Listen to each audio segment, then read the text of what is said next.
시청자분들 혹시 뿌띠 성형이라고 들어보셨는지요?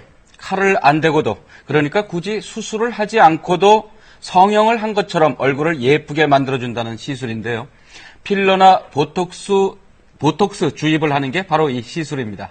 네, 이번 명절 연휴를 이용해서 이른바 이 뿌띠 성형을 하려는 분들도 이제 계실 수 있는데요. 그렇다면 주의를 좀 하셔야겠습니다. 부작용이나 불만이 급증하고 있습니다. 정영준 인도주의 실천의사협의회 정책국장과 자세한 얘기 나눠보겠습니다. 안녕하십니까? 네, 안녕하십니까? 하도 이 애려가 많아가지고 발음하기도 쉽지는 않습니다. 이른바 뿌띠 성형, 이게 정확하게 어떤 겁니까?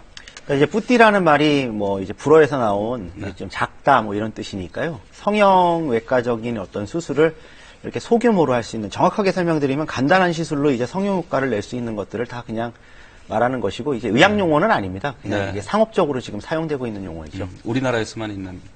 예, 그렇게 보시면 됩니다.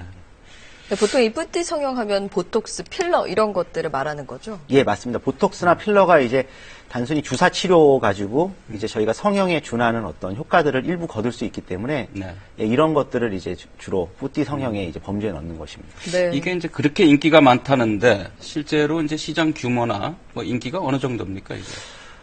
이제 최근에는 이 시장이 많이 확대가 돼가지고 최근 2, 3년 안에 거의 40%씩 지금 확대가 되어 있고요. 한국에서 아무래도 이제 피부 성형 부분은 이제 국제적으로 좀 경쟁력이 있다고 생각이 되니까 중국 환자들이나 이런 사람들도 와서 하고 있는 걸로 알고 있습니다. 네, 여자들 사이에서는 이 뿌띠 성형이라는 건 점심에 잠깐 맞고 와서도 그 오후에 일상생활에 전혀 지장이 없는 거를 이제 뿌띠 성형이라고 한다, 이렇게들 얘기를 하던데요.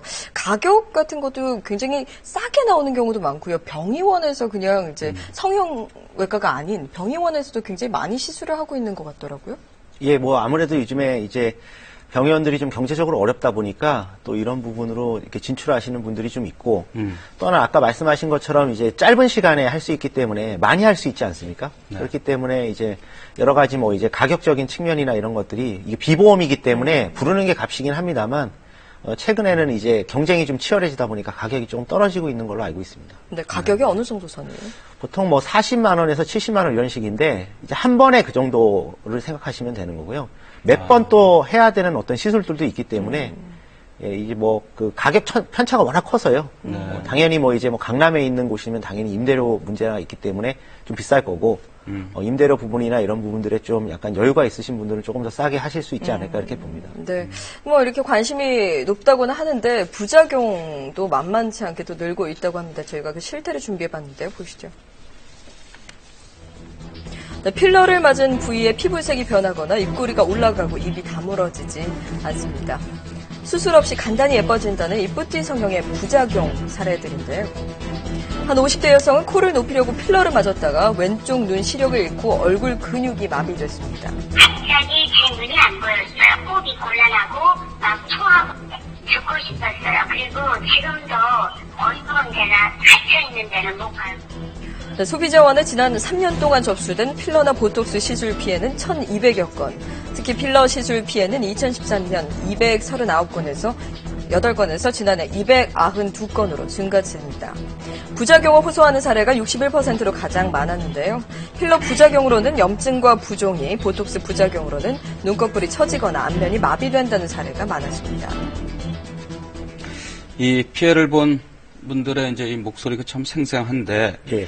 이게 사례자 가운데요, 코를 높이려고 필러를 넣었는데, 예. 어떻게 실명을 했다는데 그게 어떻게 가능합니까? 그러니까 이제 이 필러 성분들은 예. 이제 보톡스는 이제 신경독이기 때문에 신경을 차단하는 방식이고요. 필러들은 이제 채워주는 것이기 때문에 이게 혈관을 타고 들어가게 됐을 때는 혈관을 막을 수가 있습니다.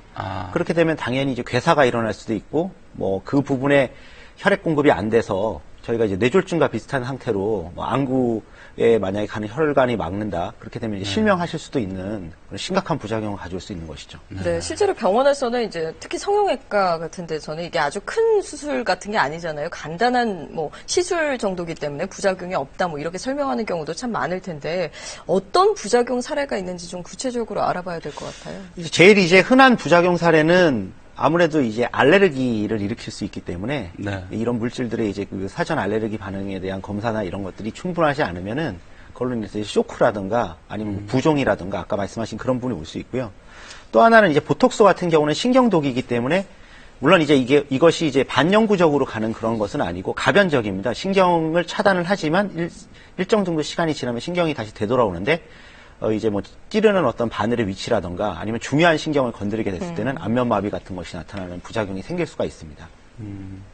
그러니까 그런 부작용들을 일으키게 만드는 게 결국 사전에 뭐 의사가 그런 것들을 다 체크하고 해야 되는데 그런 것들이 충분치 않았다 이런 얘기 아닙니까? 뭐 약물이 과다 투여됐다거나 뭐. 예, 맞습니다. 약물이 뭐 과다 투여됐거나 아니면은 뭐 잘못된 곳에 시술을 하는 것 이런 부분들의 이제 시술 문제도 있을 수 있고요. 네. 또 하나는 아무래도 이제 이것도 우리가 이제 편안하게 할 수 있는 시술이라고는 하지만 모든 이제 이런 뭐 주사를 주입하는 이런 침습적인 시술에는 네. 위험 부담이 다 따르기 때문에 확률적으로 일정 정도의 뭐 괴사 반응이라든가 이런 반응들이 나타날 수 있는 위험성은 갖고 있는 것이죠. 그러니까 안전하다는 말은 상대적으로 안전하다는 것이죠. 저희가 이제 뭐 직접적으로 뭐 이렇게 칼을 대서 이렇게 째가지고 하는 그런 수술보다 안전하다는 것이지 주사 치료 자체가 갖고 있는 이 부작용은 일정 정도 있기 때문에 그 부분도 이제 좀 충분히 설명이 돼야 될 것 같고요. 네, 이제 동네 병의원에 가서도 이제 보톡스 시술합니다. 뭐 이런 것들 좀 붙어 있는 경우를 왕왕 보는데요. 이렇게 권장하는 것은 문제가 없습니까?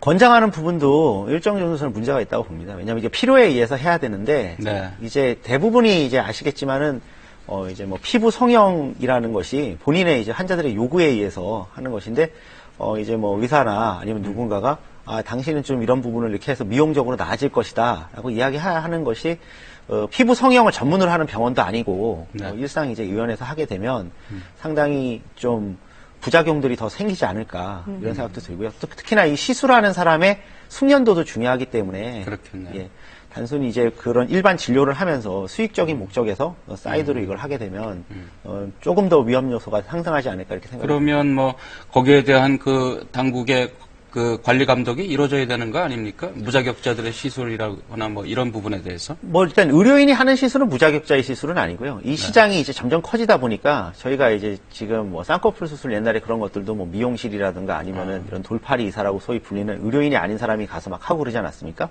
이것도 마찬가지로 지금 뭐 피부 미용만 하는 어떤 시술 같은 걸 하는 곳들이 암암리에 있는 것으로 알고 있는데 그런 곳에서 하는 건 일단 무조건 위험하다고 보셔야 됩니다. 왜냐하면 의사가 이 시술을 하는 이유는 안전한 곳이 어딘지, 그 안전하지 않은 곳이 어딘지를 이제 해부학이나 이런 걸 공부한 사람들이기 때문에 하는 거기 때문에 그런 부분들을 생각을 하셔야 돼요. 근데 이렇게 시술을 받았다가 불행히도 이제 부작용이 있으면 어디에다 이제 도움을 구해야 될까요?